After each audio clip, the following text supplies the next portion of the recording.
भारतीय मौसम विभाग ने रेड अलर्ट जारी किया है आंध्र प्रदेश के लिए।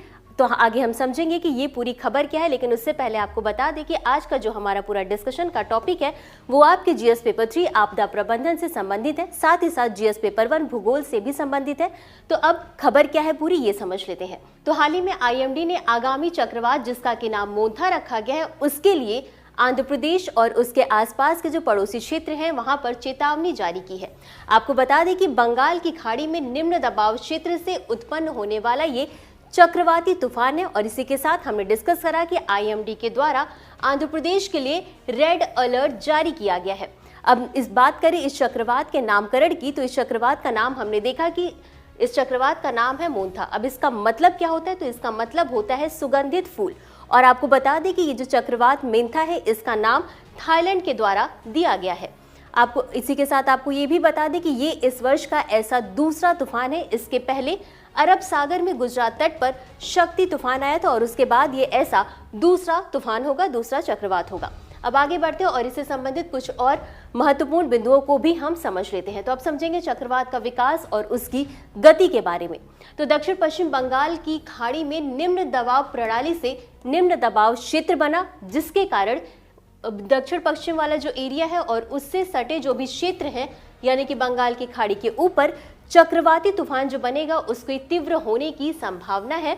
और ऐसी भी संभावना जताई जा रही है कि ये जो चक्रवाती तूफान है ये गंभीर चक्रवाती तूफान में भी बदल सकता है। और इसी के साथ आंध्र प्रदेश में मछलीपट्टनम और काकीनाडा के पास कलिंगपट्टनम के बीच से ये जो तूफान है उसके गुजरने की संभावना है। तो इस क्षेत्रों में इसका ज्यादा प्रभाव देखने को मिल सकता है। अब इसी के साथ ये जो तूफान है इसमें हवा की गति वगैरह क्या है ये भी हम एक बार देख लेते हैं। तो इसमें जो हवा की गति वो 90 से 100 किलोमीटर प्रति घंटा होने की उम्मीद जताई जा रही है, जो कि बढ़ करके 110 किलोमीटर प्रति घंटा तक हो सकती है।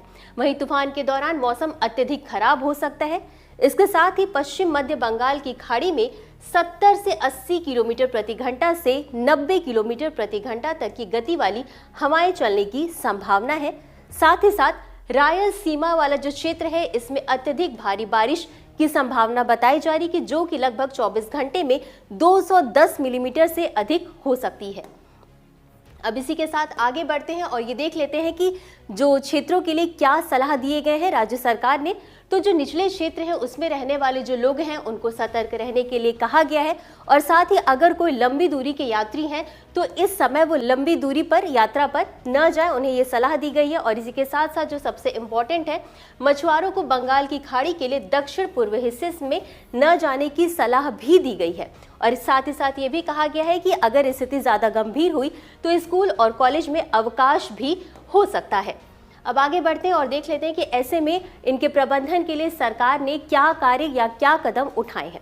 तो आंध्र प्रदेश के लिए जो है कि रेड अलर्ट जारी किया है, जैसे कि हमने डिस्कस ही करा है। तो विशेषकर निचले और जो तटीय जिले हैं उनमें ये रेड अलर्ट जारी किया गया, क्योंकि वहां पर इस तूफान की जो संभावना है वो ज़्यादा इसका प्रभाव देखने को मिल सकता है। इसी के साथ सभी ज़िले के जो कलेक्टर हैं उनको आवश्यक उपाय करने के भी निर्देश दिए गए हैं कि किस समय पर जो भी उन्हें उपाय उचित लगे वो कदम उठाएं। इसके साथ ही नियंत्रण कक्ष की भी स्थापना की गई है और साथ ही साथ नेल्लोर जिले में 146 पुनर्वास केंद्र स्थापित किए जा रहे हैं। इसके साथ ही एसडीडीआरएफ की टीमें वेंकटगिरी और नेल्लोर में तैनात की गई हैं, जिससे कि आपदा के समय में लोगों की मदद की जा सके। अब आगे बढ़ते और समझ लेते हैं कि चक्रवात को किन किन क्षेत्रों में किन किन नामों से जाना जाता है। तो आपको बता दें कि दुनिया के जो विभिन्न क्षेत्र हैं उनमें चक्रवात को अलग अलग नाम से जाना जाता है।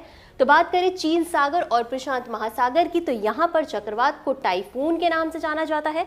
वहीं कैरिबियन सागर और अटलांटिक महासागर में इसे हरिकेन के नाम से जाना जाता है और उत्तर पश्चिमी ऑस्ट्रेलिया में इसे विली के नाम से जाना जाता है और हिंद महासागर में इसे उष्णकटिबंधीय चक्रवात के नाम से भी जाना जाता है। तो ये था हमारा पूरा डिस्कशन का टॉपिक। हालांकि आंध्र प्रदेश राज्य को सतर्क रहने की काफी जरूरत है।